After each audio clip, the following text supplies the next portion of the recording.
All right. I am so excited about this episode. Thanks so much for tuning in. Um, so, like I said in my intro, I want to take a second and just say thank you to the incredible response that we've had so far to this crazy idea of trying to launch a million dreams in a year. I mean, why not? Right. But I have heard from so many of you that are on board. You agree that we need something bigger to go after. We need something that we can all kind of get around and agree to do together, right? And from all walks of life, all backgrounds, let's just say it, both sides of the aisle, and then some. All of those things to be able to say, let's do this and let's do this together, right? And I got to say, one of the things I wasn't really expecting is I've heard from a number of you guys since episode 306 went live, when we started talking about that whole million dream idea, is so many of you who have attended big dream gatherings over the years have reached out to said, yes, you're so excited to actually allow people to get more people to have this experience of dreaming together. I've heard from a number of you. One big dream advocate in Texas let us know she's so excited she was worried about peeing her pants. And you know who you are. I'm not going to say your name, but you know who you are. But literally, like in her email, she talked about how she's been able to experience a couple of different big dream gatherings, and she loves that experience of being in the same room with a bunch of people and getting to dream together, getting to say, hey, anything is impossible. Let's help each other out with some encouragement, some ideas, some support, all of those things, all walks of life, all backgrounds, every side of the aisle, whatever. And she's just so excited that now we can take what happened in that room and be able to do this in the app that's coming.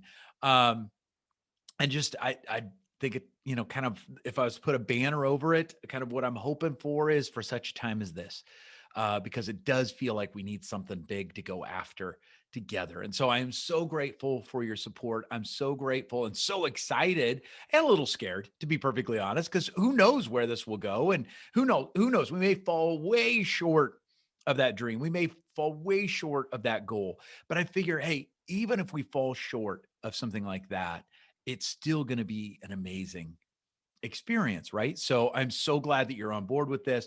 And what I want to do with this particular episode is I wanted to respond to a couple of those other folks that reached out with a specific strategy, or a couple of specific strategies to help you out. And of course, a couple of stories as well, because it wouldn't be Dream, Think, Do without some stories, right? But one of the interesting things in the responses, and it didn't necessarily surprise me, but it did confirm something, and maybe you can identify with this. That a couple of people that reached out said, you know what, they're excited about this idea. They want to invite their friends, maybe some family members, to be a part of it, to help launch a million dreams, go after a million dreams in a year. But, one particular person said, if I'm being honest, it's just been so long since I've dreamed for myself. They're an established leader within an organization. They dream for their organization. They dream for their team. They even dream a little bit for their kids, those kinds of things. But they're like, gosh, to just give myself permission, kind of like we talked about with episode 306, permission to dream is just hard. They're like, that challenge, that encouragement to do that was a bit of a wake-up call for them, because they realized, oh my gosh, I haven't worked this dreaming muscle in a long time for myself. And one of the other things, maybe you can identify with this. Maybe you've had some of this as well, that as they started to dream, a lot of other things started to rush in right away and start to clip some of the excitement, some of the belief, some of the enthusiasm, some of the hope, some of the excitement that was coming in. And, some of that was logistics, planning. How would we do this? Do we have the money? Do we have the time? When would I fit that in? I don't know that I know enough. I don't know if I know the right people. All those things. Maybe you can identify with that. Maybe you can't. Maybe you're totally good. Dreaming is so easy for you. and you're good to go. You've already got a list of 300 dreams. You don't need this. And if that's you, go ahead. That's fine. You can just stop this episode and go check out another episode of Dream Think Do. I welcome it. But if you're like me, and yes, I mean that, I actually also really have to work that dreaming muscle. I've said this on past episodes, but I don't do Dream Think Do because dreaming's easy for me. I do Dream Think Do because dreaming doesn't come naturally to me. This is something that I've had to cultivate. This is something that I have to work on. This is something I have to choose.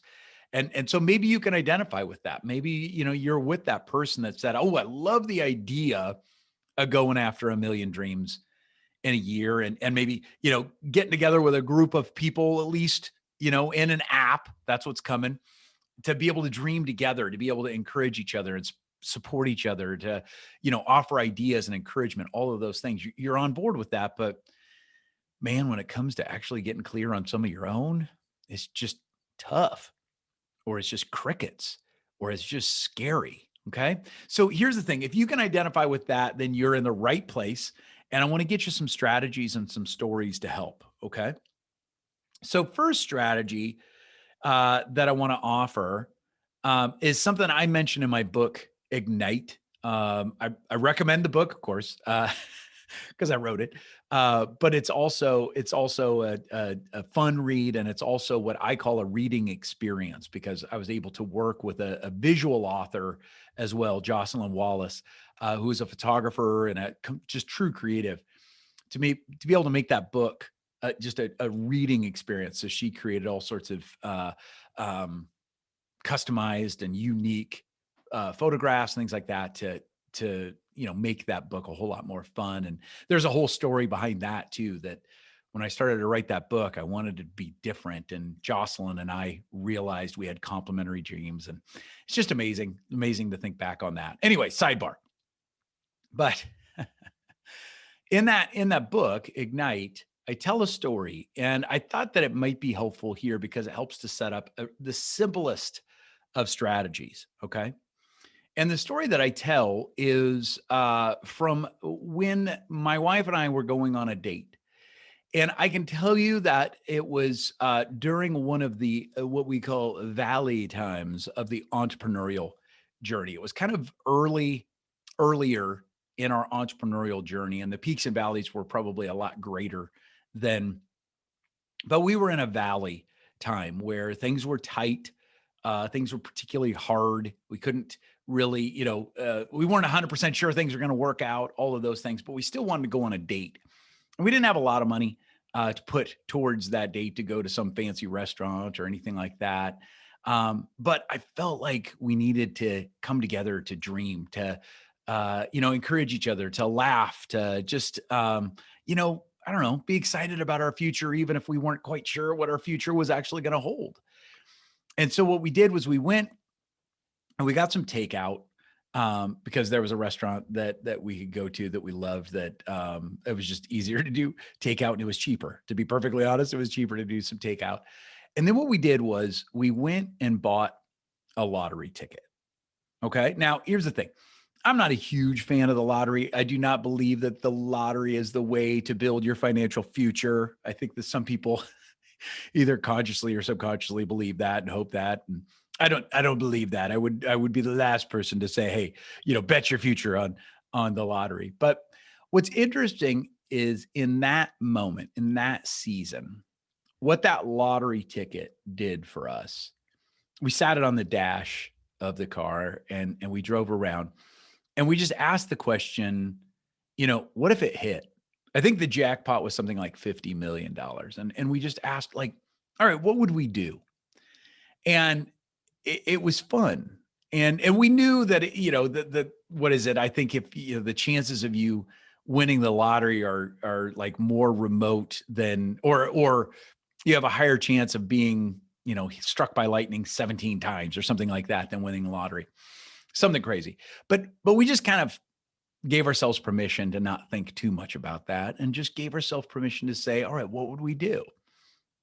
And some of the stuff that came was, we would eliminate any debt that we or our family have, that we would do some different things for the community, different things for our church, things like that. And then once we got some of that stuff down on paper, then we started to say, all right, what would be some of the things we do? What would be some of the things we'd want to experience? What would we say, what would we want to take our boys and do? What could be some of the things that we could do that would be, good things in the world?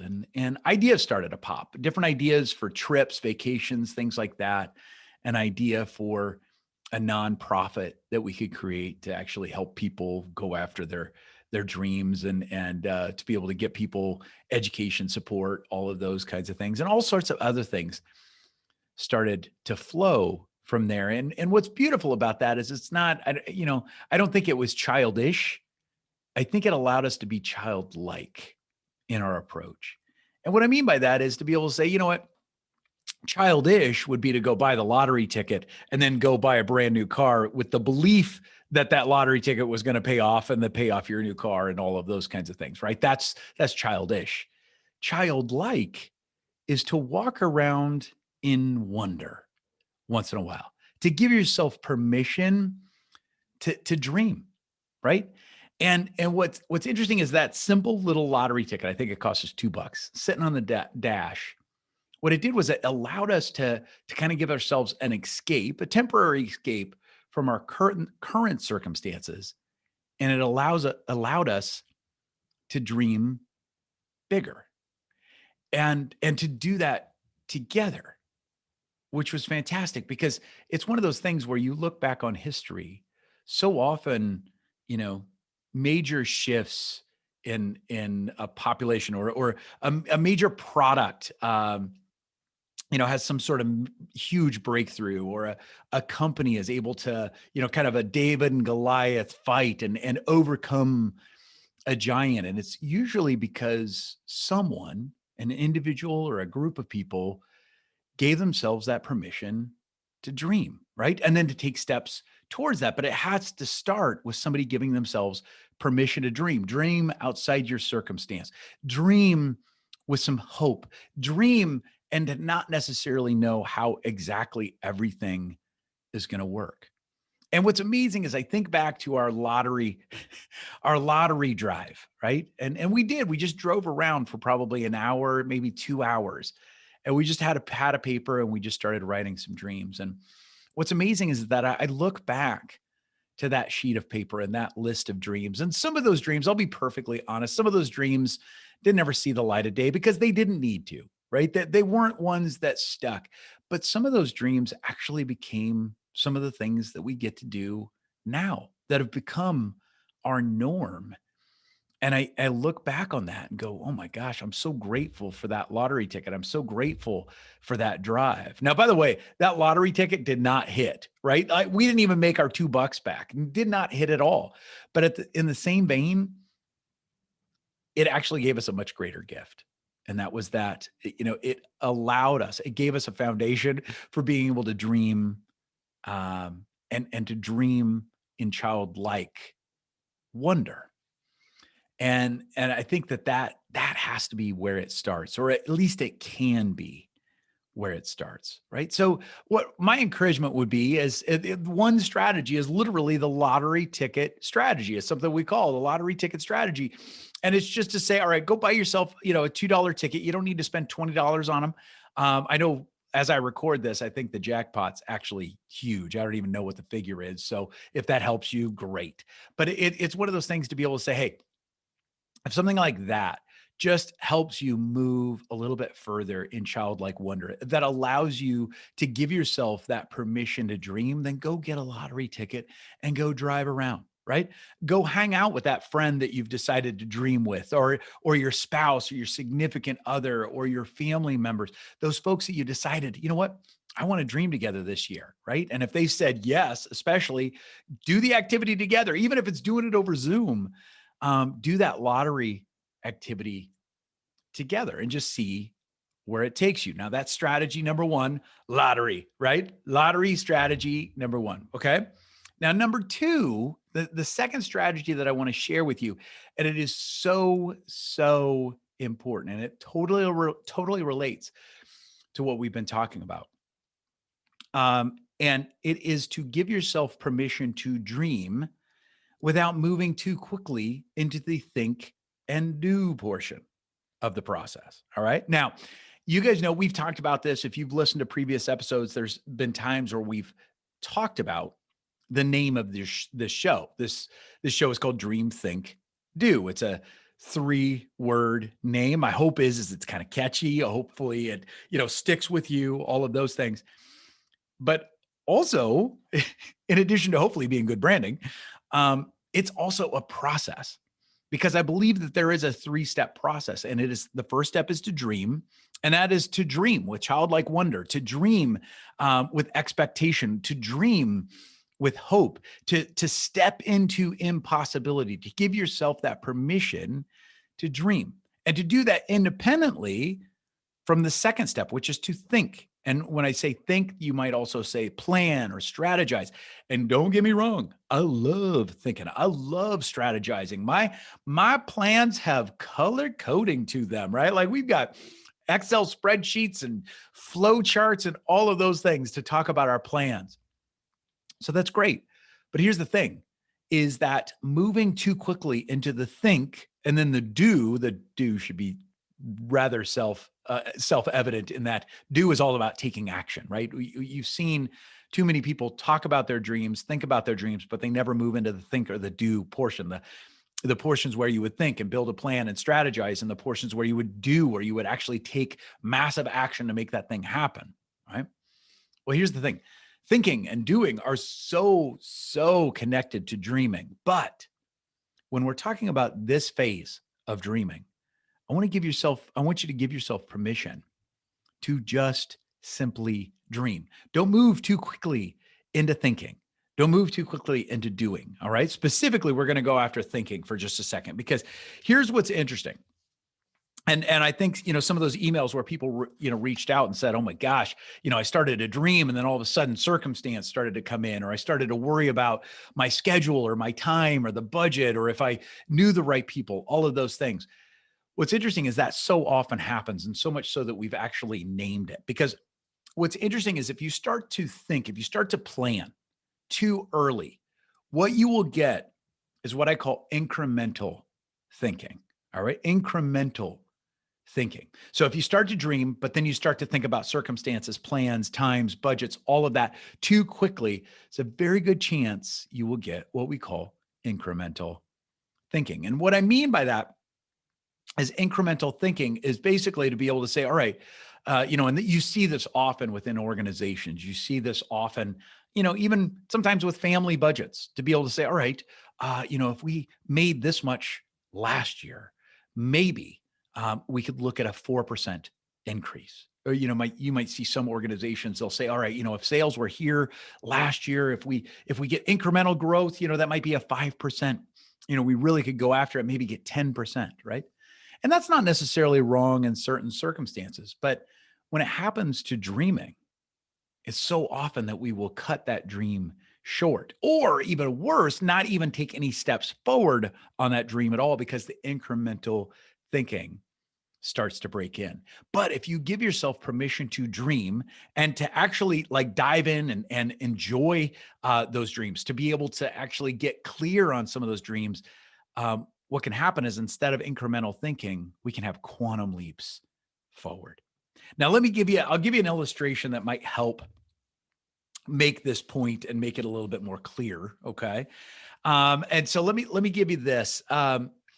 If you think about riding a bike, and I may have shared this on a past Dream Think Do episode, I can't remember, but if you think about riding a bike, somebody riding a bike, what's the fastest somebody could probably go on a bicycle?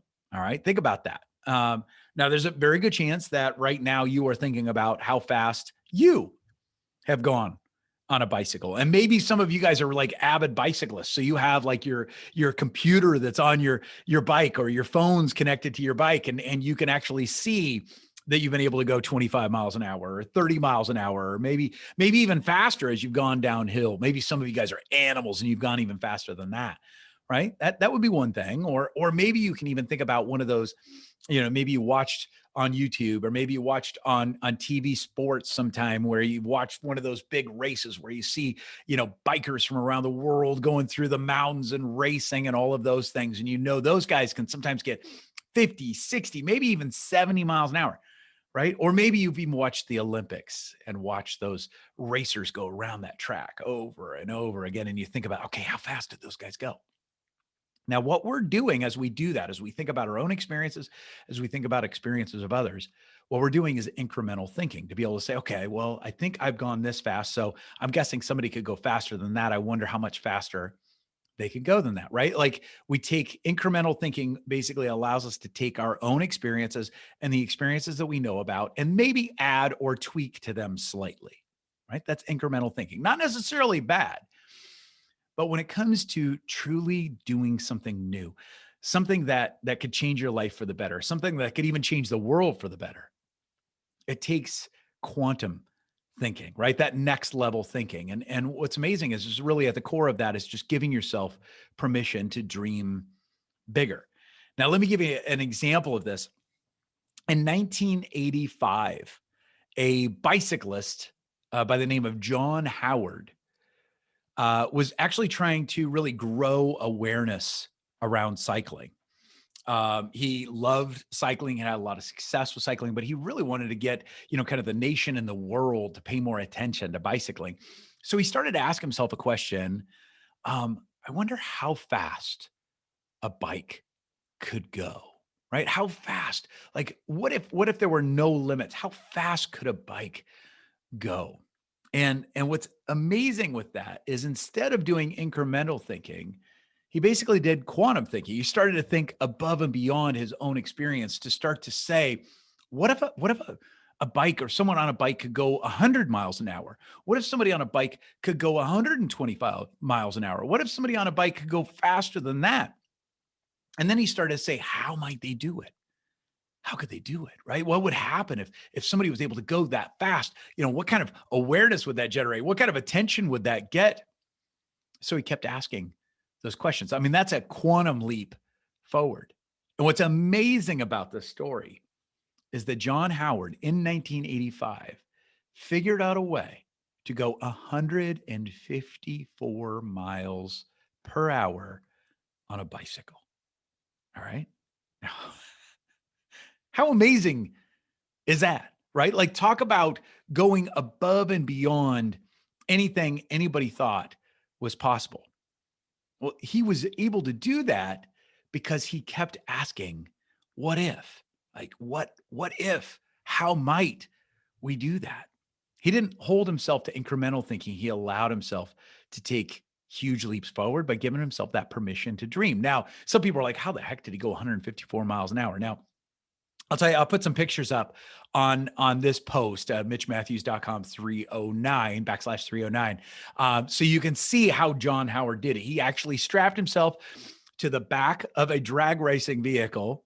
They went out to the salt flats and they went full on out. And what's amazing is this drag race car took John, I think, to about 125 miles an hour. And then on this specialized bicycle, he was able to crank and get to 154 miles an hour on his own power. Now, how amazing is that, right? Now, some of you are like, I have no interest in biking at all, let alone going 154 miles an hour.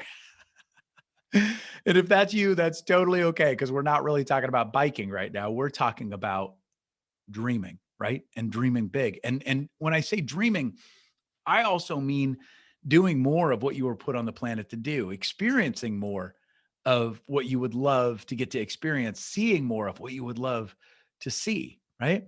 Now, I'll give you a fun example of this, especially when it came to somebody who really needed to think bigger, right? To not limit themselves, because they almost immediately started to limit themselves, but they stopped it and it changed everything. I met this individual. Interestingly enough, I met him at the Chicago O'Hare Airport. We were, as it turns out, we wound up being on the same plane. We were going out to New York, and there's these shared tables in Chicago O'Hare, and we wound up sitting at this shared table, and we wound up engaging in a great conversation. And as it turns out, he was still a student at the University of Miami, which is actually in Ohio, which threw me a little bit. I've gone and spoken there now a couple of times, so I know it. I love the school, love the campus, all of those things. But he was a student there, and interestingly enough, as we chatted, as we talked, we realized we were both headed to the same conference. He was going as an attendee. I was getting to go and keynote at the conference. So we struck up this great conversation, and I can't help myself. Um, I started to ask him like, all right, what's the dream job? What would you love to do? And he was a big guy for motocross, motorcycle racing. And so much so, he told me stories. He had bruises. I mean, one of the bruises on his arm actually had like a tire tread pattern to it. He had just been in a race, he'd wrecked, and he was like talking about it like it was a war story. It was so cool. And I'm like, oh, that's amazing. And then I said, well, who would you love to work for? Like, who would be the ultimate dream? And he's like, oh man, I'd love to work for Fox Racing. And almost immediately, you could see it like leave his lips. The passion was there, the fire was in his eyes. And then almost immediately, circumstance started to creep in, right? That thinking, that incremental thinking just started to creep in. And I could see it. It just started to almost immediately shut down their dream. I was like, whoa, whoa, whoa. Well, as you said that, well, you were on fire, but what are you thinking now? And he goes, well, yeah, Fox Racing, this company that creates racing products for motorcycles. He's like, yeah, I mean, that's the dream. I would love working for them, but they're out in California. I'm in Ohio. I don't know anybody that works for this company. I don't have a resume that would really, make it possible. All of those things. Obviously, incremental thinking just got right in there. And you could argue that some of what he was saying was probably true, was probably logical, right? But it was too soon. It was too soon. I said, well, let's stay with that dream for just a second. I said, okay. He said, okay. And I said, tell me more. Like, what would you love to do? Why this company? And he started to tell me about their level of excellence and the quality of their products, and that he had raced on them for years and just felt this connection, and the fire was back as he was talking about it, right? And I said, well, what would it mean for you to work for them? And he's like, he started to talk about, oh my gosh, it would just be amazing to get to continue on in that tradition and get to help to make those things happen. He was just on fire. I'm like, well, that's awesome. I said, well, how about, we just ask around and see, maybe, just maybe we could find somebody that works there or has a connection there. And he's like, okay, sounds great. And so we wound up committing to that for this conference. And what's amazing is immediately the first person we met worked for HR in Fox Racing and got him a job immediately. That is not at all what happened. In fact, we went to that conference. He and I both were kind of asking around, does anybody know anybody that works at Fox Racing? All this we kind of turned into a project, and we got no leads. We got no connections out of this whole conference. And you could see he was a little broken in spirit, but at the same time, he was kind of lit up to say, you know what, game on, challenge accepted. Let's do this thing. And so we started to talk through a strategy of just going to social media, going to Instagram, going to LinkedIn, going to Facebook, and just finding people that worked within the organization and just reaching out to just have conversations. Actually, specifically, his specific ask was 15-minute conversations with people that worked within the organization, not to ask for a job, not to just network, but to actually get to know the company even better. He went in with curiosity. He went in with fascination. He went in holding loosely to the outcome, but committing to the journey. And what's amazing is he was able to connect with somebody on Instagram. That was his first. It wasn't LinkedIn. It was not his first. Instagram was his first. Reached out, found somebody that was willing to talk with him. And it was actually somebody who raced for Fox. They had this great conversation. What's it like to work with Fox? What are they like as an organization? Well, what would you want to know, when you're first starting, in your conversations, in your relationship with them, all of those things. Had a great conversation, really got the person talking. He'd only asked for 15 minutes, but the guy was willing to talk. I think they talked for almost an hour because, JT was curious. He was authentic. He was pursuing a dream. And then the last thing he did was he said, hey, is there anybody else that you know of that I should talk to within the organization? If I'm just trying to find out more about the organization, who else should I talk to? And he got connected with somebody, and that conversation went well, and they connected him with someone, and he just kept making connections within the organization all the way up to the director of HR. Now, there's a long story, and we cover it, and I'll put it in the show notes here too, because, and some of you might say, oh, this story's familiar, because I've had JT on the show because I wanted him to talk through the experience, what exactly happened. But through a number of amazing circumstances, some of which JT had his hand in and others just happened, he wound up being at the home office. He wound up connecting with the director of HR, and the director of HR was so impressed. She actually joked with him to say, "Oh my gosh, we thought about getting a restraining order because I think you've talked to everybody in the company." But she was so fascinated by his curiosity and just so impressed by his tenacity that she offered to take him on an hour and a half tour of their headquarters. She got to spend like 45 minutes in the R&D department. His head just about exploded, all of those things, right? And they get to the end of that conversation. They get to the end of the tour. They're walking to the lobby. She's escorting him to the door. And she said, JT, everybody's really impressed with you. You've obviously been working hard at getting connected here. And people, have really liked you. They've been honored by this. You've been very respectful, all of those things. But I just want to shoot straight with you. We don't have any open positions right now. And JT, I love this. He looked at her and he said, I know, but when you do, will you remember me?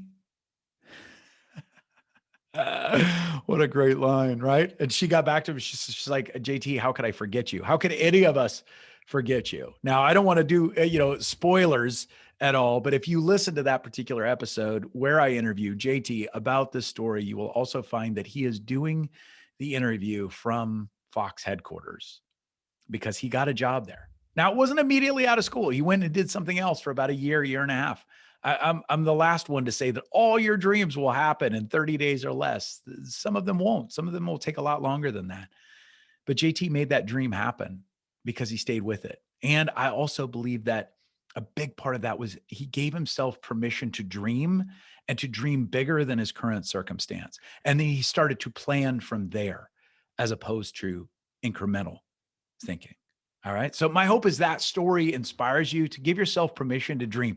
Dream with that lottery ticket on your dash and say, what would I love to do? I mean, let me give you some questions. I'll put these in the post as well, mitchmatthews.com/309. So you can be asking yourself these questions. You can be asking those folks that you're going to be dreaming together with, what's something you'd love to do? Maybe it has to do with your career. Maybe it doesn't. Maybe it's someplace that you'd love to go or something you'd love to experience or try or learn, right? That's another one. What would you love to try?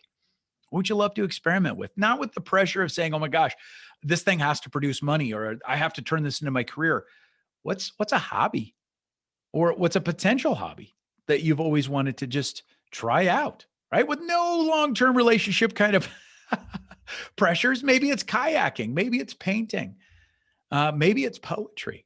I saw one of the folks that's participating and has already agreed to say, hey, I'm dreaming. I'm going to be one of those million dreams. Just today, I saw a post on Facebook where he gave himself permission to just write some poetry. He's a business person from New Zealand, but he just gave himself permission to write some poetry and put it out there. How cool is that, right? Also, what would be something you'd love to experience? I know for some of you, as you think about the dreams, it's not so much about achieving some sort of specific thing or, changing your career in big ways. It's more, I want to experience more joy. I want to experience more love. I want to experience more faith. I want to grow in my faith. What kind of experiences do you want to have this year? And just give yourself that permission to not necessarily, have a lot of pressure on it, right? To be able to say, okay, a lot of times when people think about dreams, they think, oh my gosh, what's that one big dream? And we talked about this in 306. My encouragement to you, as you sit down and do this, as you maybe take that drive with a lottery ticket on your dash, don't settle for one dream. And in fact, what I want to do is I want to encourage you to go after, to just write down at least 10. Maybe it's more, maybe it's 20, 30, but My encouragement would be to write down at least 10, because what that's going to do is that's going to help to release you from the pressure of having that one big dream or the perfect dream, right? Be able to say, all right, what are 10, 12, 15 of the dreams, big and small? And some of them might take years to achieve, and some you might be able to do yet this week. That's one of the big things we always say is, hold loosely to whether this is a big or a small dream. That doesn't matter as much as if it is your dream, if it's something you want to do, something you want to experience, something you want to achieve, right? That's a dream. That counts. That's what we're talking about. Okay. So those are some specific strategies that I wanted to give you. Is one, try that lottery. And maybe you don't even have to buy the ticket. Maybe you can get there in your mind. I know for me, I needed that little prop, right? That thing, that reminder sitting on our desk or on the dash of the car that, it is possible that thing could hit and be millions and millions of dollars, right? But there's also a lot of different ways to make $1 million. But that was for me just something that I needed, right? And maybe you don't need that, but to give yourself that opportunity to take that drive or have some protected time to go and write down 10 or more dreams, big or small, and also give yourself that permission to not to start thinking or doing too quickly. Because as you do that, you might pull a John Howard and get to 154 miles an hour. You might pull a JT where all of a sudden that dream job, that dream company seems so far off, seems so impossible. But as you lean into it, you lean into the possibilities, you lean in to the limitlessness that's out there. Just maybe some big things could happen. And I think they will. But it also could be one of those things to realize that some of these things could be big dreams that change your life, change your career. And sometimes it's just going to be a matter of changing the way you live your life, living more in the moment, experiencing joy more, experiencing love or offering love more, right? It's that whole thing, right? So I don't want to get too much into what we're going to be talking about next time, but I want to encourage you to do this activity. And also, lastly, what I want to do is I want to just really encourage you to think about, who could I dream together with? Okay. Because we're getting ready for this app, and I'm going to tell you more about that in our next episode. But what I want you to be able to do is I want you to be able to say, all right, what are some dreams that I'm going to put in this app? Who am I going to invite to be a part of this? All right. And so I want to, as we're wrapping this up, I want to get you two last ideas. One is, grab yourself a dreaming buddy, right? Somebody that you could dream with together this year. And it's that whole thing of, I think a big part of this is committing to say, we're not going to do this perfectly. We're not going to, it's not going to be all rainbows, butterflies. It's not going to always be perfect, right? But that might be messy. It might be inconvenient sometimes. But who's somebody that I want to dream with this year? Maybe it's somebody that you're willing to be encouraging to and for, and they're willing to be encouraging for you. Maybe, just maybe, the rest of the world might think you're crazy, but that's okay. You've got that dreaming buddy. That, and or what if you had a dream together group? A group of people. Maybe it's a group from your church, or maybe it's a group from your neighborhood, or maybe it's your family. But you say, hey, you know what? This year, let's dream together. Let's set some goals. Let's set some dreams, and let's go after them, big or small, this year. So be thinking about that as well. Maybe even invite them to listen to this episode in preparation for this app to be available, so that we can do it. We can come together and we can dream together and encourage each other, all of those things. But what if, just what if, you had your dreaming buddy and you had your dream together group, that we could go after this as a whole, as a Dream Think Do family, but you could also have your group that you go through with, or your buddy that you go through this year with. Just think about what might happen. So be thinking about that, and go ahead and invite them to listen to this episode. And hey, if they like this episode, if they get to this part in the episode, that means they're probably going to stick to it with you. Like, they maybe don't find me too annoying. To think that we might spend a year together going after your dreams and goals and navigating all the wild journeys and amazing things that are going to happen, right? I think it could be absolutely, I think it will be absolutely amazing to get to do together. All right. Now, here's the thing. Like I said, not going to be perfect, not going to always be pretty. Sometimes it's going to be messy, but I guarantee it's going to be a journey that we want to have. It's an amazing journey that we won't regret. And so I cannot wait. I cannot wait to see what the year brings. So do the homework, get yourself a lottery ticket or just drive around a little bit. Give yourself that permission to dream without getting into thinking and doing too early. Just have some fun with it with some childlike wonder. Explore what might come. And if you want to have some extra fun, invite a dreaming buddy or start to form your dream together group to be able to say, hey, let's do this together this year and let's just see where it takes us. Are you in? I hope you are. All right. So you can get all of this stuff at mitchmatthews.com/309. That's also where you can leave a comment. Let me know that you're in. I want to hear from you. I want to hear how you're applying it. I want to hear what one of your dreams are. I know that when we have the app, when that comes, we're going to have all sorts of ways to connect. I cannot wait for that. And it's coming soon. So get ready. And until we have that, and until the next episode, when we connect again, keep bringing your awesome, because the world, it needs more of it. Talk soon.